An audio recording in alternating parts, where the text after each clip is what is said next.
Assalamualaikum warahmatullahi wabarakatuh. Perkenalkan, nama saya Rara Maharani Putri dengan NPM 2201061010. Baik, di sini saya akan menjelaskan tentang materi integral dengan mata kuliah kalkulus integral. Langsung saja kita ke materi yang pertama. Di sini untuk materi yang pertama adalah integral tak tentu atau anti turunan. Nah, integral sendiri artinya adalah kebalikan dari turunan. Kita menyebutkannya sebagai anti turunan.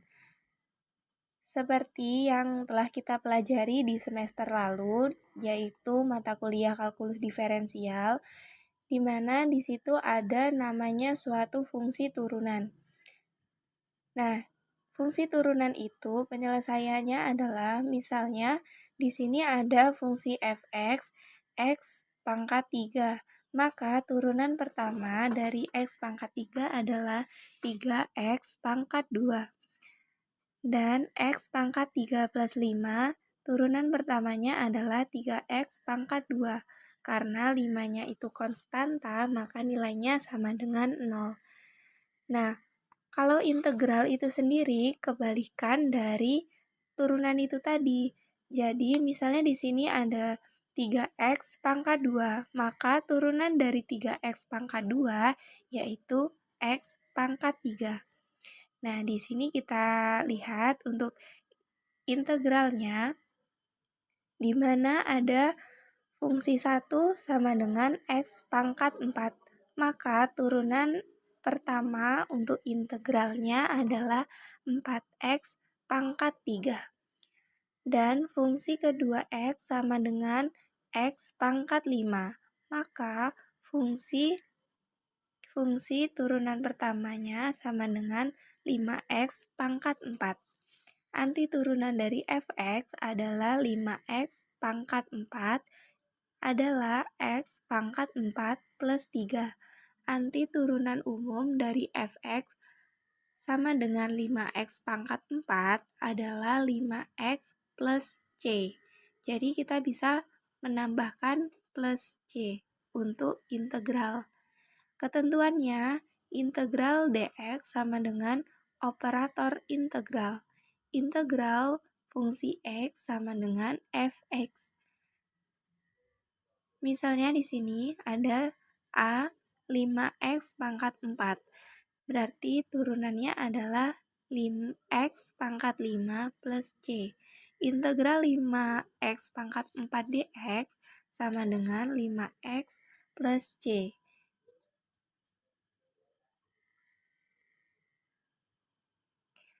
Nah, untuk yang pertama di sini ada teorema A, di mana integral x pangkat r dx sama dengan 1 per r plus 1 x pangkat r plus 1 plus c, di mana r-nya itu adalah elemen rasional dan r tidak sama dengan min 1.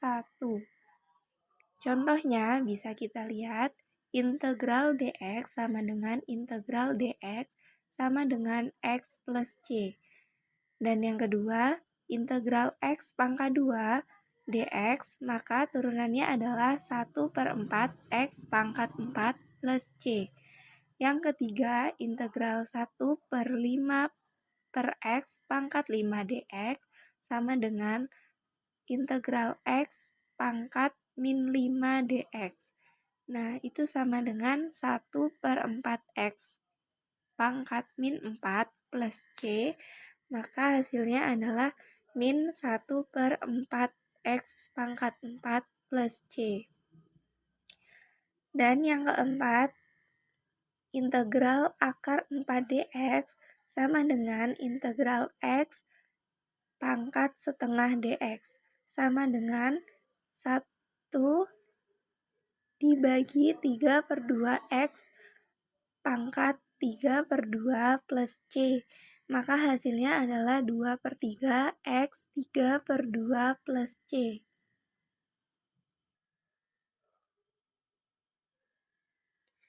Selanjutnya di sini ada teorema B, di mana integral trigonometri. Nah, sama saja dengan yang sebelumnya, turunan dari sin itu sendiri adalah cos, maka untuk integral dari cos sama dengan sin X. Nah, bisa kita lihat di sini, di mana d per dx sin X sama dengan cos X, maka integralnya adalah cos X dx sama dengan sin X plus C. Lalu, d per dx cos X sama dengan min sin X, maka integralnya adalah sin X dx sama dengan min cos X plus C.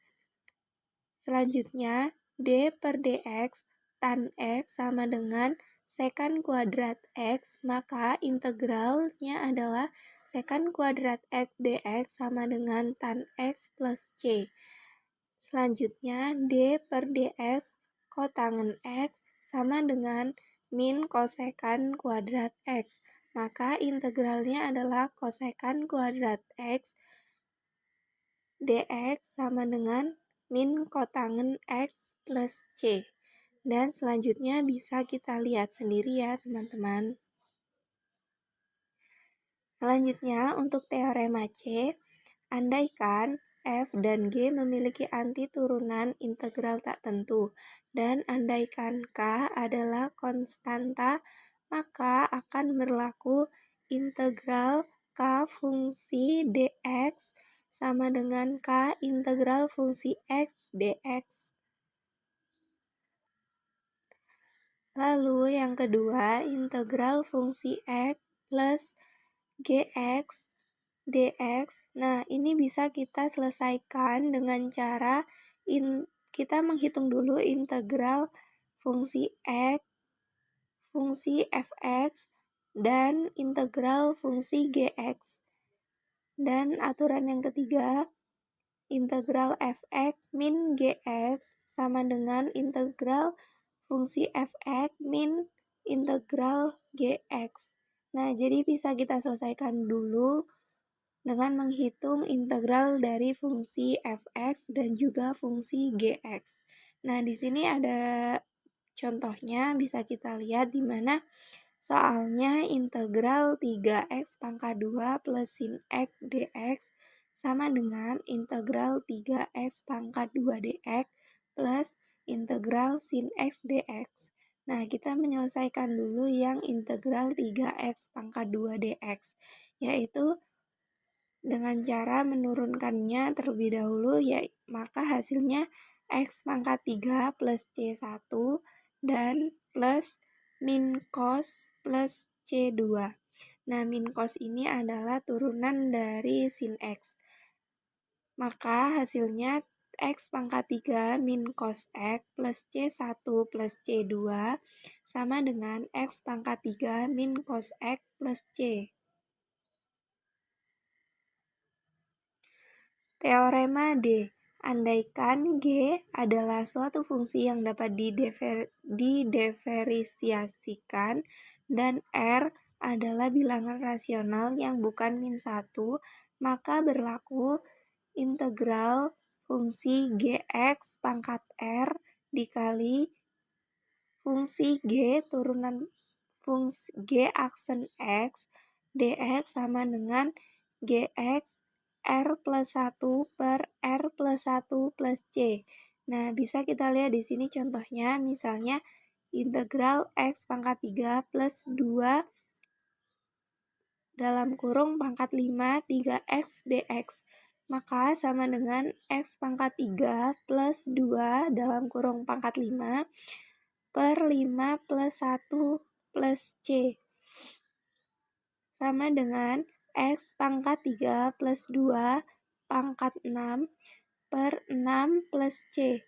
Maka hasilnya sama dengan 1 per 6 X pangkat 3 plus 2 pangkat 6 plus C.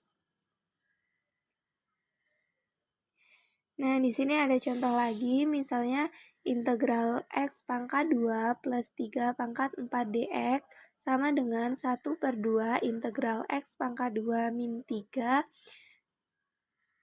pangkat 4 2x dx. Maka dapat kita selesaikan dengan cara menggunakan teorema D tadi, yaitu Gx dikali dengan G aksen X sama dengan setengah dalam kurung X pangkat 2 min 3 pangkat 4 plus 1 per 4 plus 1 plus C. Maka hasilnya adalah 1/10 dalam kurung X pangkat 2 min 3 dalam kurung pangkat 5 plus C.